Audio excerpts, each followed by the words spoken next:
Good afternoon. Yes, hope you didn't just see me on. If you did, sorry about that. I'm a little tired. It is almost 4 o'clock. Actually, it's a little bit after 3:30. And welcome to another installment of fun here. My name is Sir Owen Disney, as you should well know by now. And I have a couple of things before I want to get to my reactions on what happened at the Golden Globes last night. First off, tonight is Monday Night Raw's 20th anniversary episode. It will be an interesting show to see exactly who comes out of the woodwork for it. And all signs point to the fact this is Eve Torres's last show. And look for Kaitlyn to win the Divas Championship tonight from her. And there are a lot of people that possibly could show up tonight, including Texas natives, the Heartbreak Kid, Shawn Michaels, and of course, at W. Padden's favorite superstar, The Undertaker.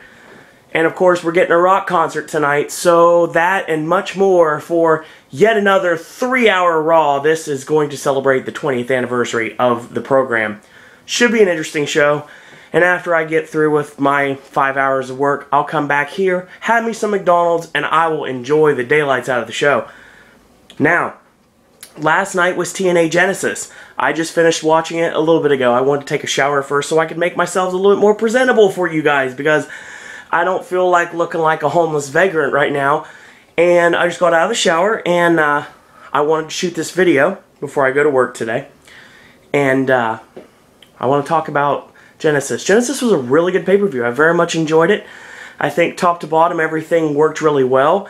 I like what they're doing with Joseph Park. I really enjoy this new turn for him, and I really want to see it continue. I like the fact that he's actually wrestling like he just got out of wrestling school, or if he's had a little bit of training. I've worked a lot of shows with people like that, and I definitely know what to look for, and that's exactly what you see out of Joseph Park in that match we had with Devon last night. I enjoyed that. I am very, very, very, very high on the Fallen Angel Christopher Daniels. As anybody well knows me, knows that I am a huge Christopher Daniels fan. I am a huge Christopher Daniels fan. As a matter of fact, that and a Unmatched Fury Mr. Perfect Kurt Hennig action figure, those are the only wrestling figures I have anymore. So, huge Christopher Daniels fan, and I'm so happy that they very well might be pulling the trigger on the Fallen Angel. Finally getting a World Heavyweight title shot against Jeff Hardy. And you know what? I think it's time for a title change. Now, I know I'm going to get a lot of flack for this, but I think Chris Daniels has been with the company pretty much since the inception. Daniels has stuck around through the good times and the bad, through everything, all the hardships that TNA's been through, and all the successes that TNA has had throughout the years of its inception. Almost 11 years as a company. And I think it's time to finally honor Christopher Daniels with a much well-deserved World Heavyweight title. I don't care if it's with Frankie Kazarian's interference, I don't care aces and eights, I don't care what happens or how it's done. I think it's time to give Christopher Daniels the World Heavyweight Championship. And I really think the time is now. That way, maybe down the road, of course, AJ Styles cannot get a world title shot in 2013 because of the stipulation of the last match he was in. So, losing to Christopher Daniels. So that means we wait till 2014. But I'll tell you what, I think there is good money in Christopher Daniels as a World Heavyweight Champion. A cocky, arrogant World Heavyweight Champion. It's working on WWE right now, so how about another ring general to take the big belt in TNA? I definitely want to see Christopher Daniels win the title. It probably won't happen, but you know it would be awesome. It really would be, because Daniels definitely deserves a shot with the championship. Even if he's just a couple weeks run, if a couple months run, give him a short reign, let him win it back somewhere down the road. I think there's money to be made, people. And TNA, Christopher Daniels should be your World Heavyweight Champion. I like what they're doing with James Storm. I like how they keep putting him down. I think that there's money to be made with James Storm getting another World Heavyweight title reign. And I think that's going to happen down the road, probably sometime in 2013. But I want to see a world title reign for Christopher Daniels. I'm begging you, TNA. Give me what I want. So Genesis was great. I enjoyed the Sting and Doc match. I think it was a good rub for Luke Gallows, and I really think he is a good fit in the mid-card to TNA, and I think I'd like to see him in the upper mid-card to the main event. I think he's a great superstar. He can talk, he can work, and his match with Sting was pretty good. So I really think there is room for Doc to be at the top after Aces and Eights is over of the TNA roster. He'd be a good main event heel. Great person to work with Jeff Hardy, great person to work with Sting, great person to work with any of the top baby faces in TNA. Doc and Samoa Joe, want to see that too. So we'll see what happens with that. Now I was talking about Raw's 20th anniversary show tonight. Talked about Genesis last night. Let's talk about other things that happened last night. The Golden Globes. Yes, it was awesome. But I'll get to that one by one. Let's talk about Best Supporting Actress in a miniseries, series, or motion picture made for television went to Maggie Smith for Downton Abbey. That wasn't my prediction. Not what I wanted to win, but that's what won.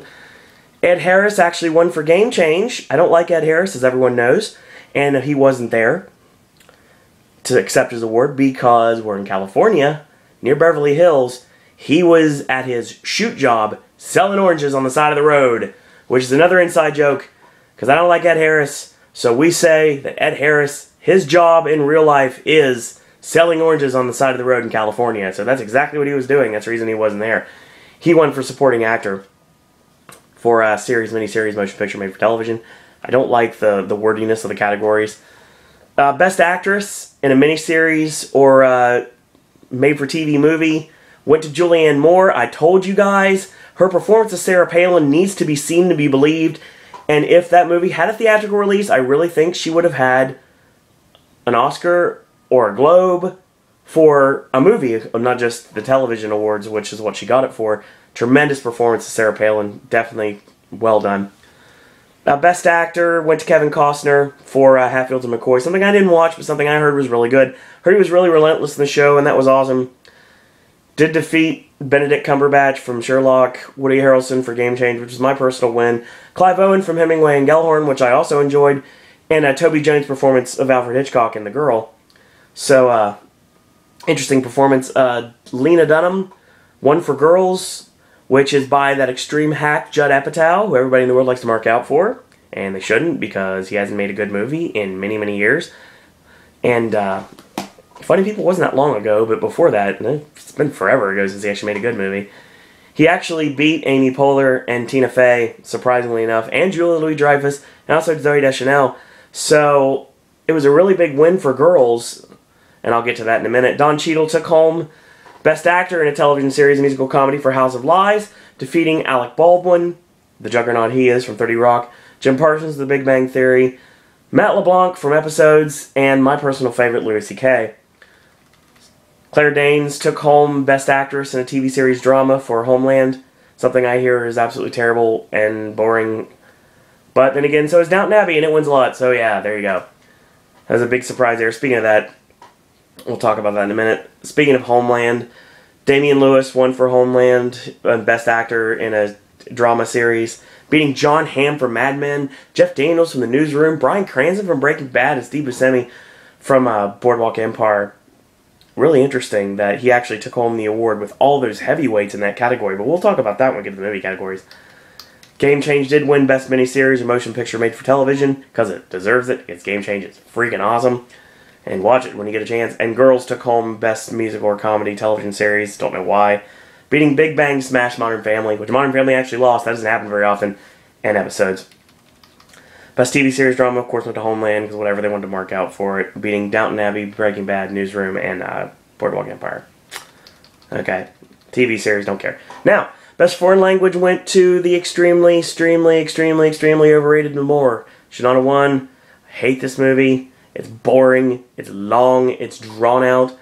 I think Michael Haneke shouldn't be nominated for anything either. And this is coming from a guy like the White Ribbon, so the Academy got it wrong, and the Globes got it wrong, because The Untouchables should have won, because The Untouchables is amazing. Brave finally won Best Animated Film. So right now we have a race between Brave, Wreck-It Ralph, and Paranorman to see who's going to take the Oscar. Now, you got to look at the fact that Paranorman was not in the running for Best Animated Film at the Globes, so it didn't really count. And will be interesting to see what exactly happens at the Oscars. The BAFTAs will have something to do with that as well, so we'll get to that later on. Life of Pi won original score. Big upset there, personally. Like I said, I really wanted Cloud Atlas to win. I knew it wasn't going to happen, but it was awesome. It was nominated. Beat Argo, and another overrated movie in Anna Karenina, which I don't want to see win anything else the rest of the season. And a very surprising upset for John Williams' Lincoln score. Lincoln didn't really do very well at the Globes, despite being nominated for so much, and that might be a little precursor of what's going to happen at the Oscars. I think the only person that has a guaranteed win right now is Daniel Day-Lewis, but that's everyone knows that. Best Original Song went for that extremely overrated song for Skyfall, and I'm not really surprised. Wasn't really any competition in that award, because the only thing we're looking at right now is Suddenly from Les Mis, which another movie that is not doing as well as everyone thought it would. But we'll get to that later. Best Screenplay went to Django Unchained. Yay! Quentin Tarantino took home a very well-deserved award, defeating Mark Bowles' Zero Dark 30 script, David O. Russell's Silver Linings Playbook script, Tony Kushner's Lincoln script, and Chris Terrio's Argo script. I wanted Tarantino to win this, just to prove to Hollywood that he can win a big award, but we've been down this road in 2009, so it will be interesting to see what happens come February 24th, the Oscars. Best Director, told you guys, and the train will continue. Ben Affleck won for Argo. Very deserved award. Affleck is unstoppable right now. Now, granted, he's not guaranteed to be unstoppable for long, but I mean, as of this very moment, Affleck can do no wrong. Getting standing ovations, getting accolades from his peers, and accolades from the public. Ben Affleck is the real deal, and I really think come Oscar time, the Academy is going to be kicking themselves, they haven't already, because Ben Affleck is going to win every single award that he is nominated for, which now soon to be including the DGA, which I say Affleck wins in a landslide. And also, I really think that he's going to take home the BAFTA as well. It will be interesting to see if Argo wins the PGA, because then I can start saying something that I've been saying for a long time. Argo's winning Best Picture at the Oscars without a director nomination, and I think that's actually going to happen, but we'll have to see what happens as we get to the rest of the season. We're only at the start right now. We're at our second award show. Our third award show doesn't come up for another 2 weeks, so interesting to see what happens there. Supporting actress, of course, went to Anne Hathaway. I don't see anybody strong enough to beat her at this point, and there's really no one that can. The only possible nomination right now that could possibly challenge her would be Sally Field for Lincoln, but lately it hasn't had enough, so I think Anne Hathaway's got this in the bag, and if you want to bet some money on Oscar night, Anne Hathaway's probably a good safe bet. Here's the shock of the night. Best Supporting Actor started the show off, and it started the show off with a bang. Jones and Arkin, they were supposed to be frontrunners at one point. Philip Seymour Hoffman won the Critics' Choice Award. It'll be interesting to see how he does. And of course, in the SAG coming up in a couple weeks. And Leonardo DiCaprio was awesome to see him get nominated for Django. But the surprise win went to Christoph Waltz. My God, let's talk about stirring the pot a little bit. Waltz takes home Best Supporting Actor at the Globes, and now his stock is rising again. Now, of course, we're not going to see what's going to happen with Waltz at the SAG as he's not nominated, but that could be where the Jones train starts, or possibly when maybe we see Hoffman pick it up as well. But Waltz is in the BAFTA race, and obviously Waltz is in the Oscar race, so it's going to be interesting to see if Christoph Waltz can get another Best Supporting Actor win for a Quentin Tarantino film. I think it's very possible it's actually going to happen, and I honestly think Hoffman's his only competition.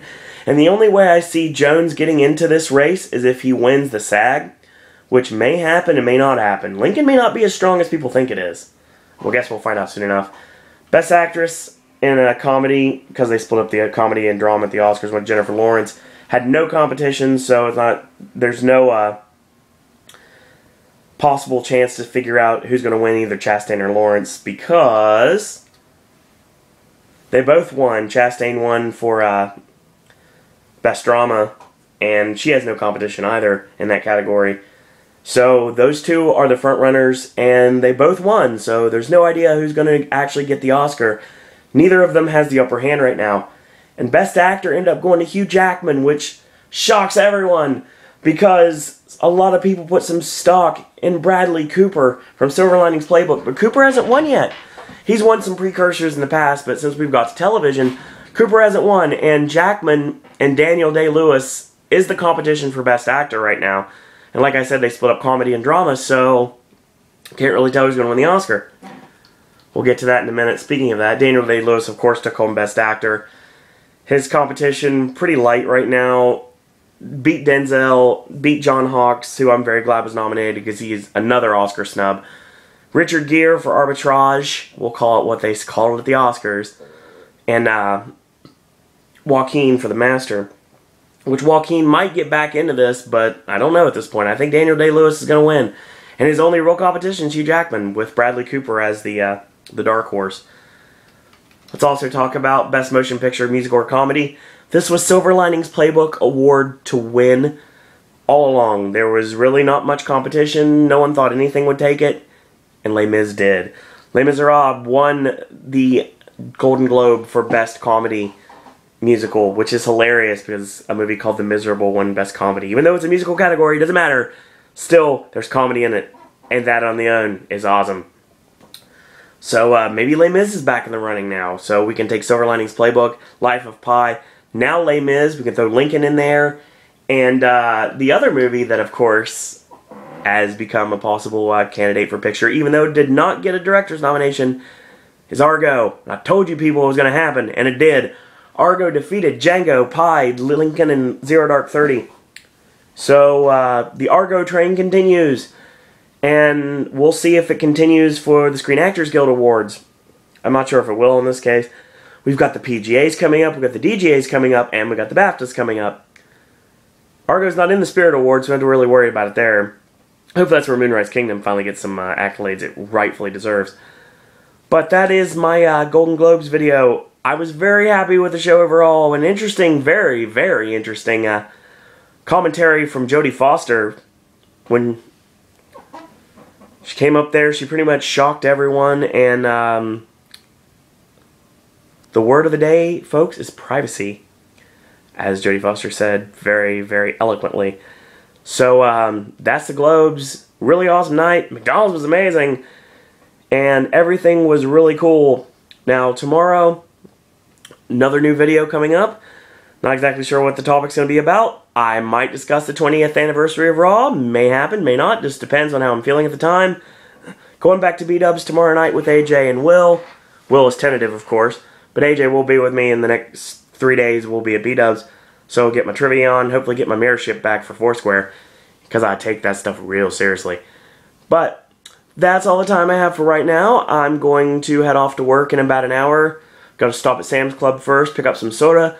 And I'm going to work for 5 hours, come back here, eat some McDonald's, watch the 20th anniversary of Monday Night Raw, and then go to sleep, get up in the morning, do it all over again. Work, 5 hours, B-Dubs, back here.